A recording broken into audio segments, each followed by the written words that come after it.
Hey, everybody, welcome back. And please join me in welcoming to the show Prerak Mehta, CEO of Net Mafia. Welcome, Prerak. How are you? Thank you so much, Keith. It has been wonderful journey so far, and thank you so much for having me on your amazing show. I'm really looking forward to talking about AI and a bunch of other things that you want to ask me. Yeah. So, where are you at in the world? You're in India. Where in India at? I am from Mumbai, India. Wow, wow. So, one of the things that I got to ask you is, where did you come up with the name for your company, Net Mafia? I love it. So basically, when I was trying to build my company, I was thinking of a lot of different names. I did use few of the AI tools like Luca.com. It's like one of the tools to help you get started with browsing through different business names available and also the domain names. So it actually asks you a bunch of different questions before it actually starts giving you the output. So since I'm from the Gen Z era, I grew up watching movies like Scarface, Godfather, and Great movies, by the you way. know yeah, I love those movies. So I really love that kind of theme, and that will get your job done. So when we take on the work, we'll make sure that you are satisfied with it. So like Net Mafia is something which is pretty memorable. You don't have to it isn't something which is something out of the blue kind of a word. It isn't something which doesn't have any meaning. So Net Mafia is more like internet mafia. So we are working into digital space and making sure that your website ranks number one on Google. So that was the idea behind coming up with the name Net Mafia. Nice, nice. The branding of it's genius. I love the branding aspect of it. Thank you. So, at 4 years old, you were drawn into website creation. What sparked that passion so early? I remember it was back in 2005 or 6 when I was just 4 years old. We had our first personal computer at home with internet connection. So instantly, I was amazed with this amazing gadget because this device could play music, it could play movies, it could play video games. Social media at that time was pretty new, like Yahoo Messenger, Facebook was new, Gmail was new, and I could text to my uncle who was there in the States at that time. So I was very fascinated by computers and technology.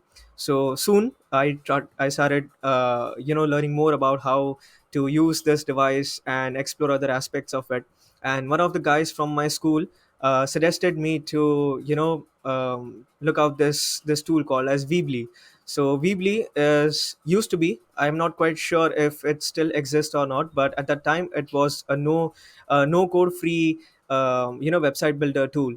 So I started exploring it. It wasn't super optimized, but it wasn't like how WordPress is right now. It tried its best to be like WordPress, but it wasn't near to it. It didn't have plethora of plugins and themes which WordPress now has. So I was pretty determined at that time that I want to learn to code, to build better apps and websites. So that has been my journey so far since I was child, and I wanted to learn more about websites and the whole technology behind internet. Now, in college, you studied programming intensely. How did this kind of shape the foundation for Net Mafia's tech foundation? Well, there isn't like a direct correlation because I didn't learn these skills to start my business. I literally had no clue that I would eventually start my own business and scale as an a digital marketing agency.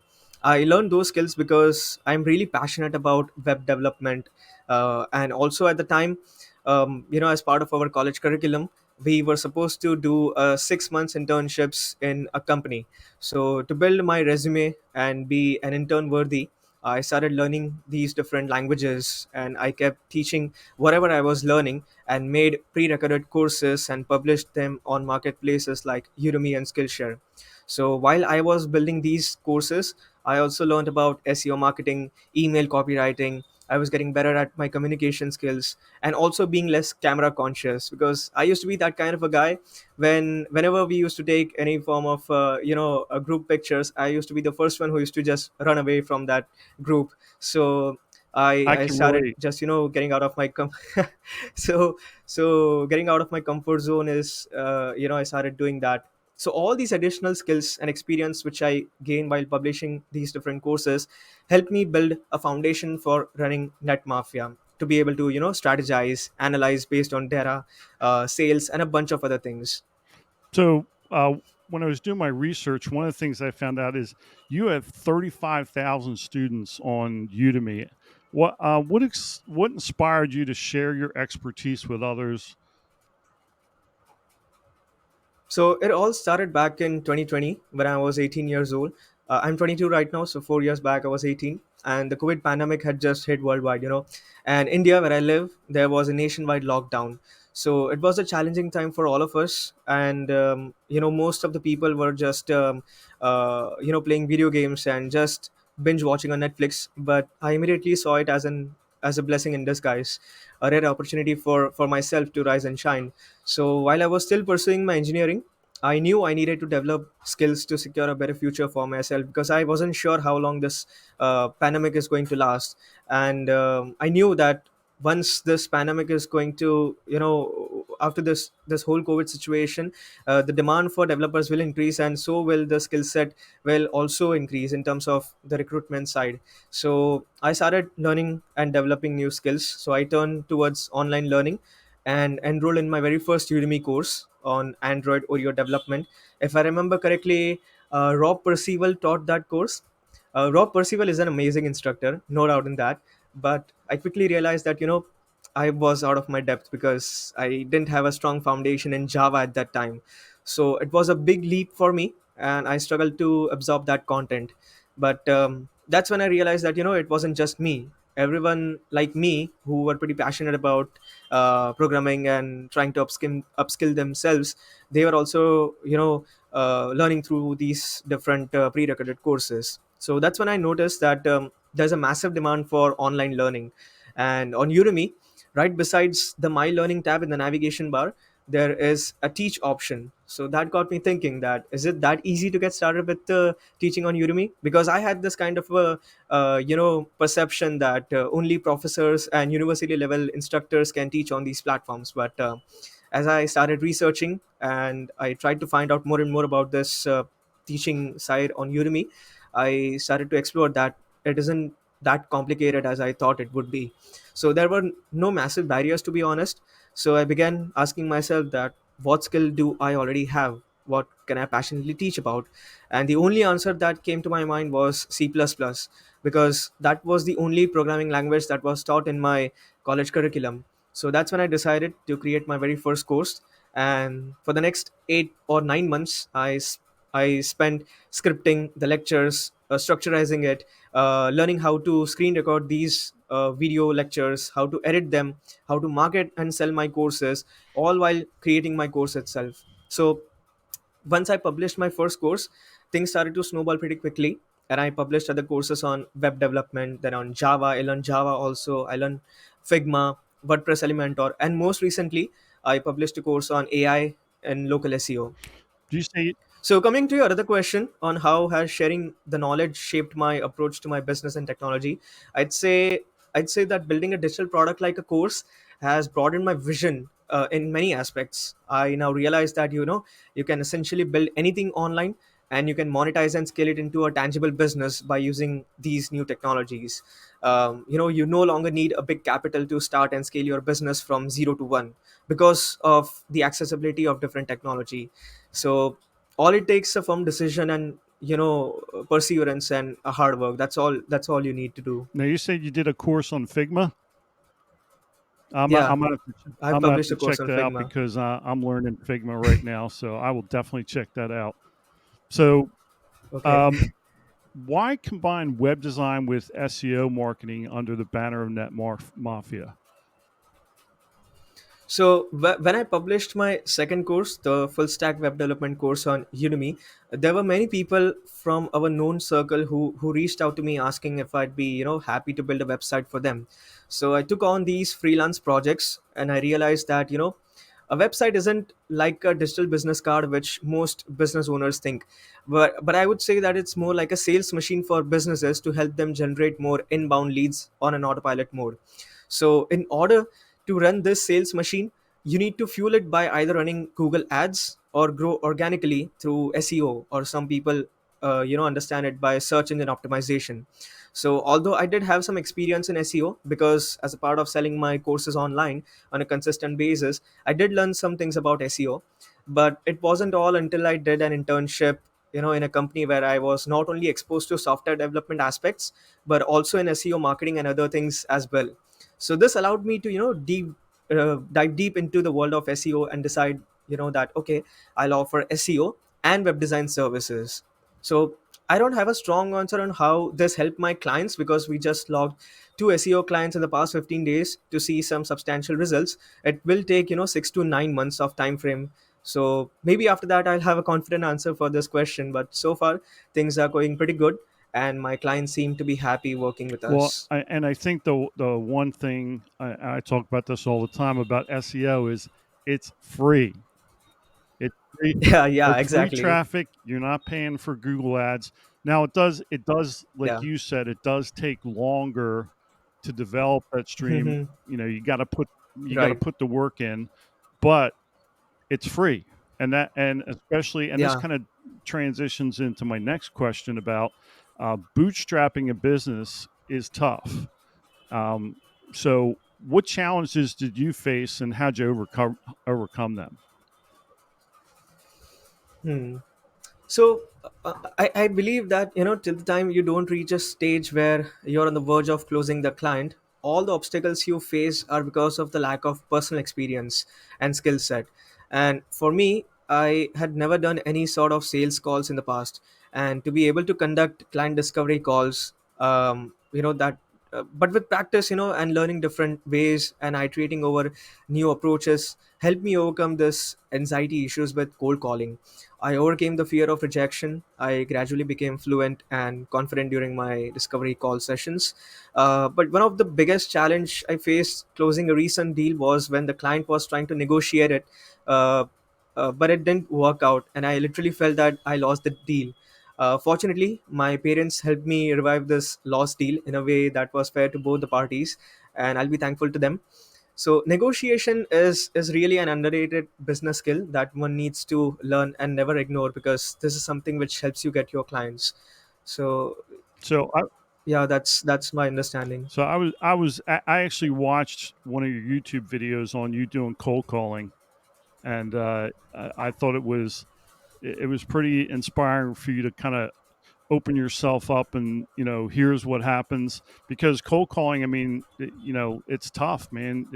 You got to be mentally Yeah. strong to deal with it. So the other thing I liked is you talked about guesting on podcast and how to be a guest. How does being a guest on a podcast, like how's being a guest on my podcast help you from an SEO perspective? So in terms of SEO, I would say that since SEO is kind of a way to generate free leads, free traffic back to your website, and it essentially helps us to build a brand identity, right? But I genuinely feel that people relate with people than with a brand than a business, right? Because whenever someone recalls Apple, you instantly associate with Steve Jobs, right? So I think personal branding is also very, very, very important. And even if you're running a business, you have to make sure that there is some kind of online presence, so that people come to know that okay, this is the person that we are going to be dealing with, and this is the person who is going to be in touch with us if something goes wrong. So I think that is one of the reasons why I'm actually being guest on different podcasts. And also in terms of our business aspects, it helps us there is a possibility of getting locking clients through podcasts, because the viewers of your podcast are mostly going to be aspiring entrepreneurs and someone who are running their marketing campaigns, but it might not be getting the results that they are expecting. So chances are that they might reach out to me. So these are the few reasons why I'm actually being guest on different podcasts. And also I'm pretty passionate about talking about AI, SEO, my journey, and I would like to network, because running a digital marketing agency, you no longer have to be a part of BNI events. I'm pretty sure you must have heard Yes. about the BNI networking events, right? So With podcasts, me sitting here in Mumbai, I can connect with you. You are in Philadelphia, so what an amazing way for us to get in touch and talk about things which we are passionate Yeah, about. and I mean, isn't technology great? I mean, you're all the Yeah, way on the other side of the country, or on the other side of the exactly. world, and technology has allowed us to have this conversation. Um, uh, Getting back to podcasting, one of the things that I am passionate about is taking a holistic approach to SEO. So I blog post, I do podcast episodes, I do articles in my newsletter article. Um, is SEO kind of more of a, do you take more of a holistic approach to building your Yes. brand? Yes, that's exactly what we do. Unlike all other SEO agencies out there who sell their services in a form of commoditized version, we don't do that, because I've seen many of the sales page of these SEO uh, marketing agencies. They sell five backlinks for X amount of money. They say that they will rank for 10 keywords, whereas our thinking is that there isn't like a one size fits all solution for all the businesses. When we talk about SEO, each and every strategy has to be unique, and you have to see whether they have run any form of marketing campaign in the past or not.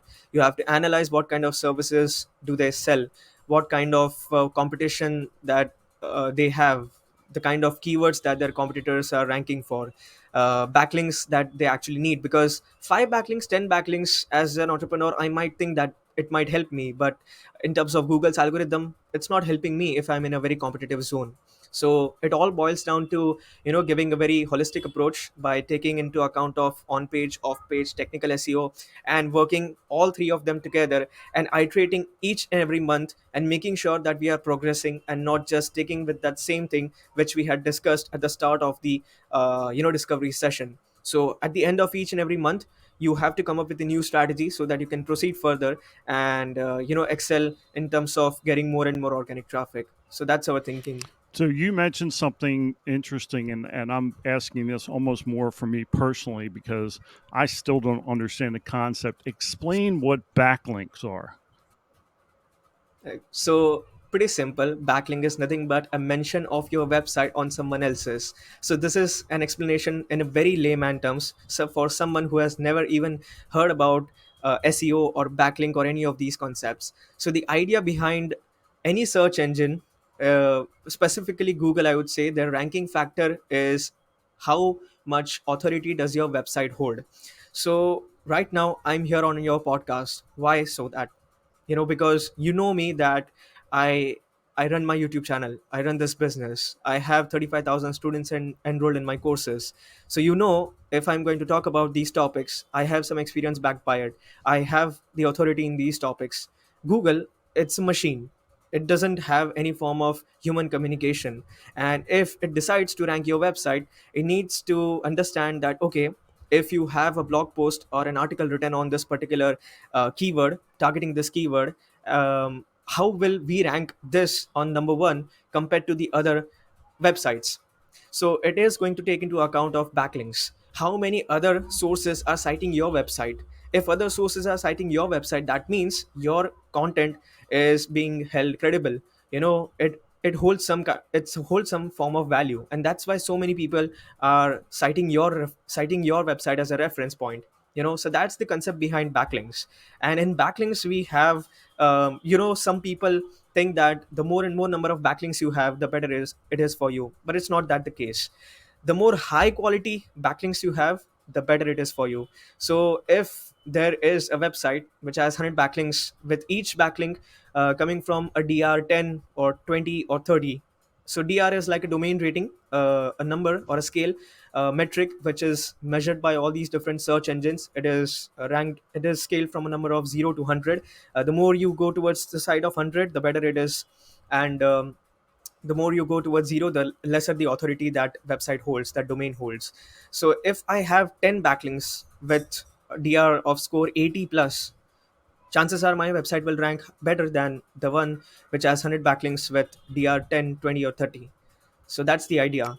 So there's so if I understand here, there's a quality score for backlinks. So You know, some of Yes. these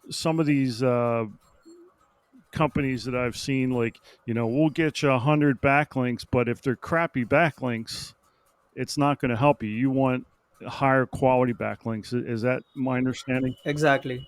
Exactly. And in backlinks, we have so many different types of backlinks. There are citation backlinks, there are PR backlinks, which we call as press releases. Then we have mentions in education platforms, and then we have social backlinks.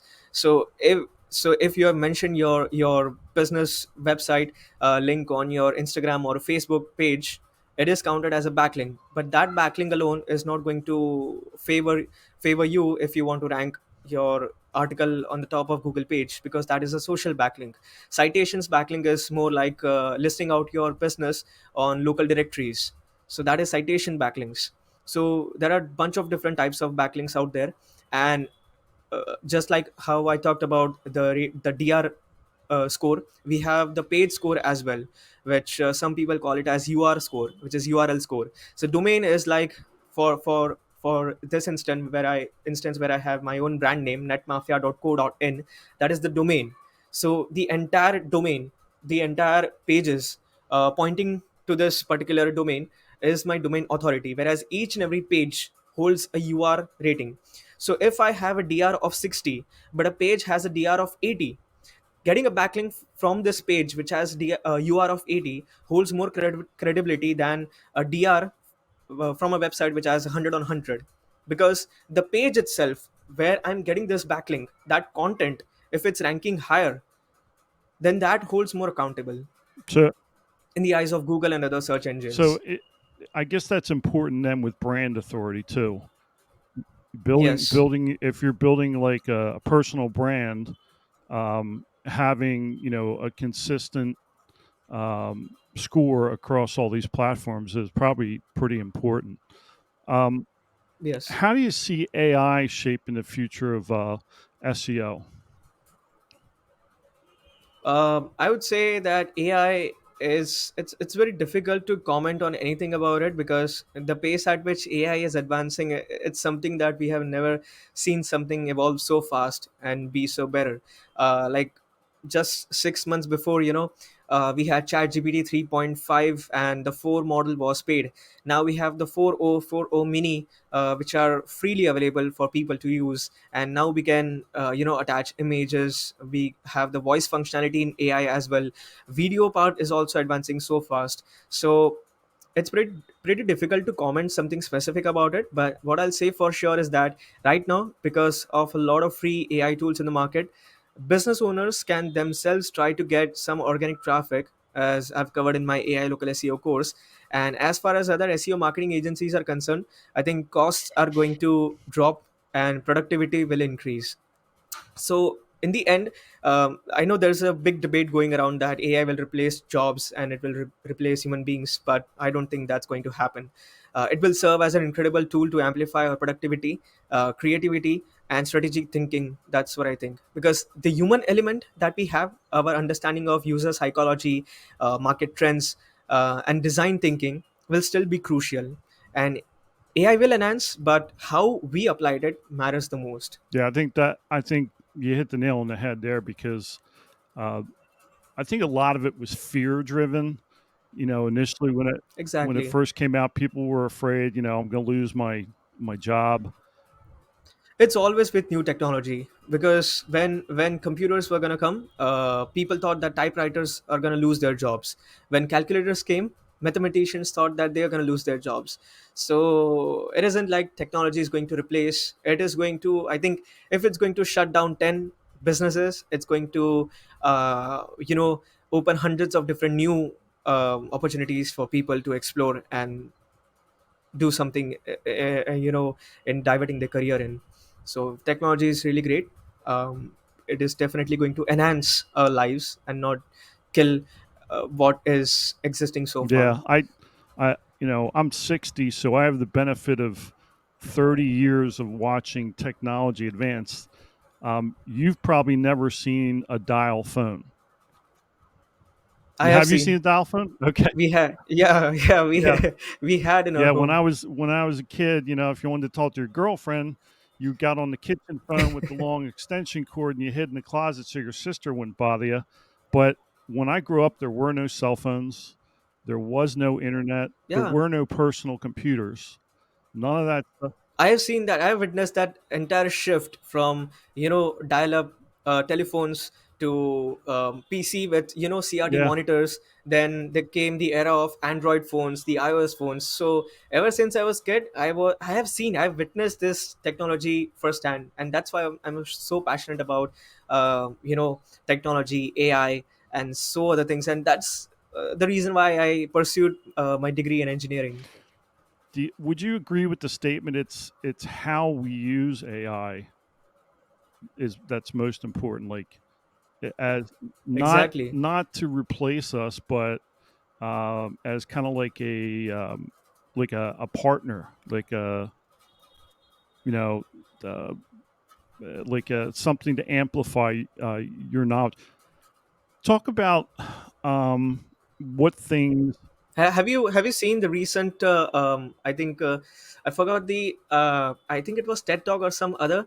But Henson Yuang, who is the CEO of Nvidia, he was asked the same kind of question about AI. So he said this exact thing that the person who will be using AI will replace your job, and AI will not replace your job, because AI has the ability uh, to amplify the productivity of your tasks, the things that you're doing right now. AI has the capability to enhancing the work by 50%, by 40%, but it's not going to completely take over your job.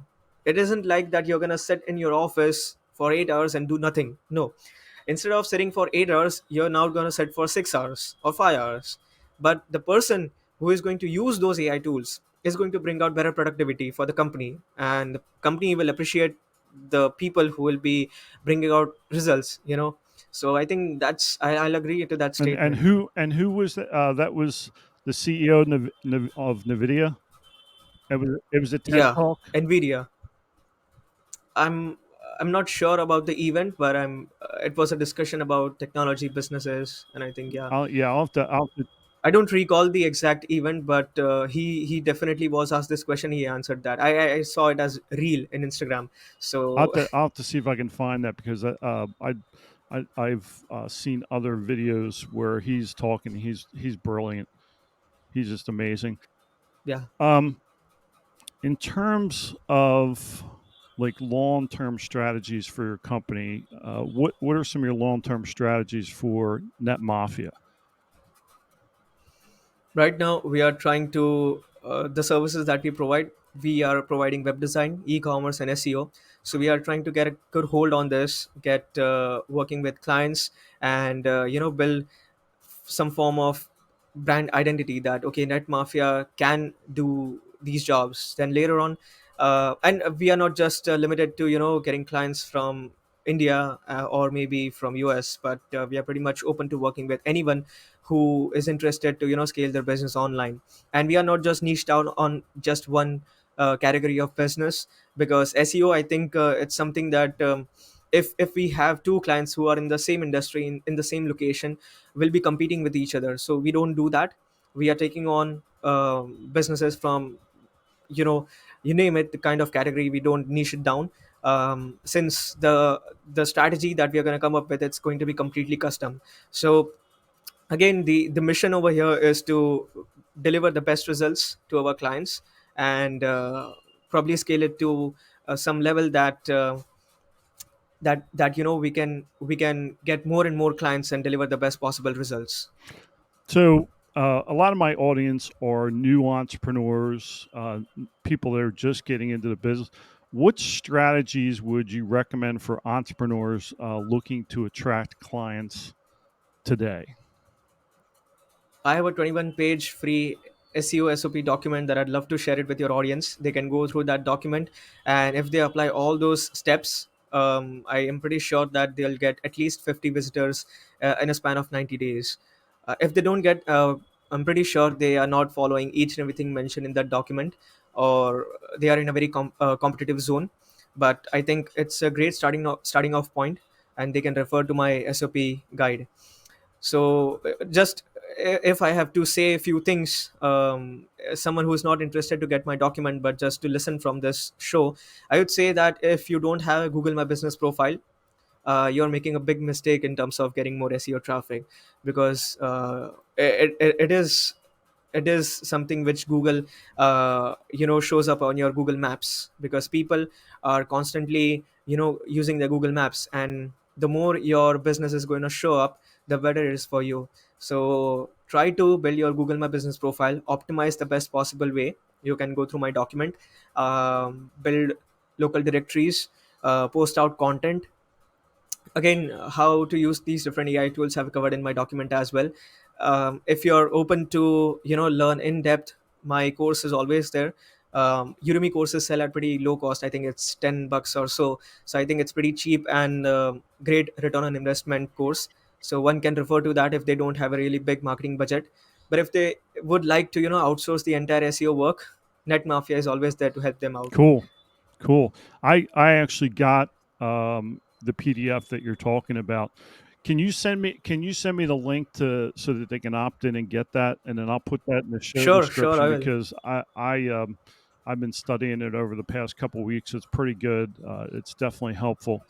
So to wrap things up here, I want to give you an opportunity to tell people how they can find you. What the best way to get in contact with you is, and talk about Net Mafia some more. If any business owners are trying to scale their presence online and would like to get more inbound leads, they can go to netmafia.co.in, and you can schedule an appointment with me, and we can discuss, and I can pretty much suggest if SEO is something that you should look out for or not, because SEO is not for every business. If your goals are long term and you're trying to scale your business and you're looking for a long term goals, SEO should be a go to strategy. But if you're looking for something short term, I think some other form of marketing strategies should be a go-to option other than SEO. I have other social media profiles as well on Instagram and LinkedIn. Again, you can just type in Net Mafia Prerak Mehta, that's my name, and you'll find me. I post a lot of different short form reels and video content which goes through how to tutorials and tips and tricks on using these different AI tools into SEO. There's my course available on Udemy. Just type in my name. And if anyone wants to tag along on my building and public journey, they can go to YouTube. Although I post, Hindi English form of content on YouTube, so I'm not sure if all of the people around the world would understand what I'm talking inside the videos, but English captions are available. So I mostly post out the content on YouTube, which is my work vlogs. So it isn't something specific to SEO tutorials, but more of what I do in my business. So that might help any other agency owners trying to scale their business and want to look at my videos as mentorship. What courses do you have on Udemy right now? Right now I have about 7 courses. The first is on C++, then I did on full stack web development, then I made on Java data structures algorithms. So these were pretty hardcore programming and coding related courses. I also have course on Figma. I have course on WordPress and how to use Elementor Pro specifically, because people have a lot of different course on how to use free elements of Elementor, but when you have the pro features and you go with the paid plan, you have different flexibility around customizing your own website. So I go over in depth in that course, and there's an AI in local SEO course which is about 8 hours in video content, and I break down each and every strategy on how to get more backlinks, how to post high quality content on your website, and a bunch of different things. So I think it's a value packed course that anyone can find on internet. Yeah, I'll definitely be checking out the Figma course because I'm trying to learn that right now. So, Parag, it has been a pleasure to have you on. Thank you for taking the time to come on today. You've been an awesome guest. Thank you so much, Keith. It has been wonderful discussing about all these different things on your show. We have been trying to, schedule this podcast for a very long time, and I'm pretty glad that today we had the chance to do it. So thank you so much, and I hope your audience found some value out of it. Awesome.